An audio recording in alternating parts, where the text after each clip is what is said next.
Hey everybody, welcome back to Cooking Rules with Jules. That's me. My name is Julia Pontanis, and I'm here to help make your kitchen experience not only incredibly easy, but healthy as well.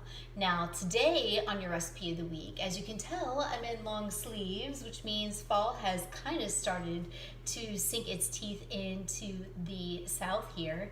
And I am super excited because that means I can start to break out some of my more favorite winter squash recipes. So this one is going to be really simple. I have here, well, not in the container anymore, but this is organic pre-cut butternut squash. I love butternut squash. Side story, in high school, I ate so much butternut squash, I actually started to turn orange on the palms of my hand. Anyways, I just happen to really love this vegetable. So this comes pre-cut, skin off, and it's organic, and it's about $5.50 a pack. So if you have a Costco membership near you, I'd highly recommend for you to look at this because it makes the chopping much easier. So we are going to roast this butternut squash in the oven with chopped pecans and a little bit of Garam Masala, which is an Indian spice and has just this delicious savory flavor. So we have cardamom, cinnamon, cloves, cumin, black pepper, and coriander. So it's got like that savory sweet. And we're also gonna do chopped pecans, bake it in the oven, and serve it as a side. So this is great if you need a heartier side dish, or if you maybe have a vegetarian friend. You could always top this with some whole milk organic yogurt and it would be delicious. So even though these pieces come already diced up, I want them all to bake evenly, so I'm going to slice them into 1-inch cubes. And I've already done some prep work for us today. I'll just save some camera edit time. So here are all of my butternut squash in the bowl. I have about a cup of chopped pecans, so I'm going to dump those out and give them a rough chop. So you can most certainly do this in like a Vitamix or some kind of blender, but I just want these to have a nice rough chop. Of course, if you are allergic to nuts, you don't have to put the nuts on there, or maybe you don't like pecans, but I happen to like pecans. And so does my sister and her husband, so here we go. So there we go. Just give these guys a nice little chop. Nothing serious. I'm using the flat edge of my knife and my hand to use the pressure to cut. And then I'm also going to dump this into my bowl. So into the bowl we go. And voila. That was my oven. It is preheated. All right, for this spice, I'm gonna go pretty heavy. I'm gonna say anywhere between 2 to 3 teaspoons. And I just take the shaker off and dump it right in.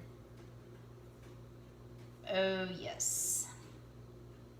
This is going to be delicious. So Garam Masala, you'll get that flavor profile in Indian food. So if you are a fan of that, you will be a fan of this.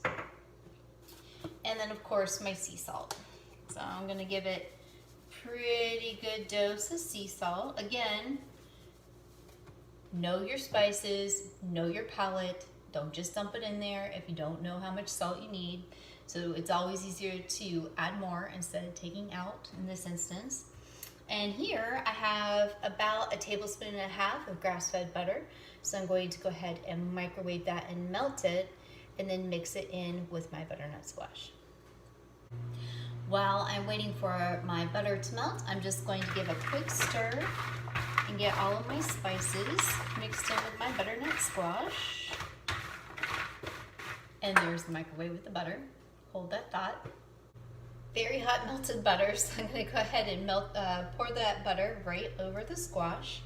I opted to use butter instead of olive oil for this dish because of the pecans. I don't really like that flavor of olive oil and pecans together, but butter and pecans will bring out that flavor nice and they'll toast up better. So again, I'm not using a ton of fat, but enough to give my butternut squash a good coat. And then what I'm going to do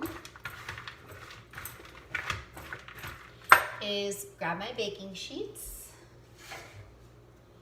Most of the time this would be lined, but we are out of foil. So I'm going to dump my squash and my pecans out evenly over my baking pan, and then put it in my preheated oven on 425, and I'm going to say anywhere between 30 to 45 minutes on this one, just depending on how big your squash slices are and your oven, because everybody's oven's a little different. So for this one, I'm going to stick on the top rack because I want to get it a little crispy. So when this comes back out, I'll be right back with you. I'll show you the finished product and give it a taste test. All right, everybody, so I went ahead and let this squash cook for about 40 minutes, and it smells amazing in here. It is perfectly cooked, a little bit crispy on the outside, tender on the inside. So that concludes our recipe of the week. If you like this video, give me a thumbs up. If you didn't, I need to know why. Also, make sure you hit that subscribe button. That way you get notifications for every Wednesday when you get to your recipe of the week. All right, look forward to seeing you next time. Bye.